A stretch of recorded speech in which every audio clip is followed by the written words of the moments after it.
சிச்சுவேஷனை அமைத்துக்கொண்டு நம்ம முயற்சிகளை பிளான் பண்ணோம்னா தேவையற்ற சமய விரயங்கள், தேவையற்ற பண விரயங்களை தவிர்த்து நம்மளுடைய வாழ்க்கையோட குறிக்கோள் என்ன, எது மாதிரி விஷயத்தை நம்ம நோக்கிறோம், எந்த மாதிரி ரிலேஷன்ஷிப் நமக்கு வேணும், எந்த மாதிரி ப்ரொஃபஷன் நமக்கு வேணும், எது மாதிரி ஃபினான்ஷியல் கோல் நமக்கு இருக்குங்கிறதெல்லாம் தெரிந்து, அதே சமயத்தில் நம்மளுடைய 12 பாவமும் நம்ம ஜாதகத்தில் குடும்பமாக இருந்தாலும் சரி, தனமாக இருந்தாலும் சரி, சொத்து விஷயமா இருந்தாலும் சரி, கடன், நோய், எதிரி, வம்பு வழக்கா இருந்தாலும் நம்ம ஜாதகத்தில் எப்படி காட்டுது, எந்த நேரத்தில் எது விஷயத்தில் நம்ம ஜாக்கிரதையாக இருக்கணும் அப்படிங்கிற விஷயத்தெல்லாம் நம்ம கவனமாக பார்த்து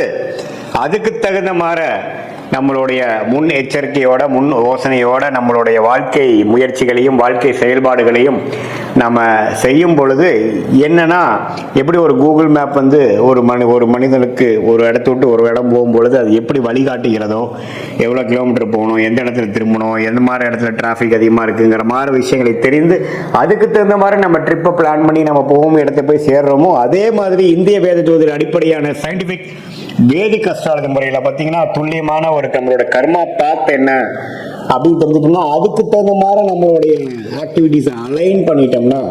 கண்டிப்பாக தேவையற்ற விரயங்களும் தேவையற்ற மன சங்கடங்களை அவாய்ட் பண்ணி தவிர்த்து வாழ்க்கையில் எளிதில் வெற்றி பெற முடியும் என்று சொல்ல விரும்புகிறேன்.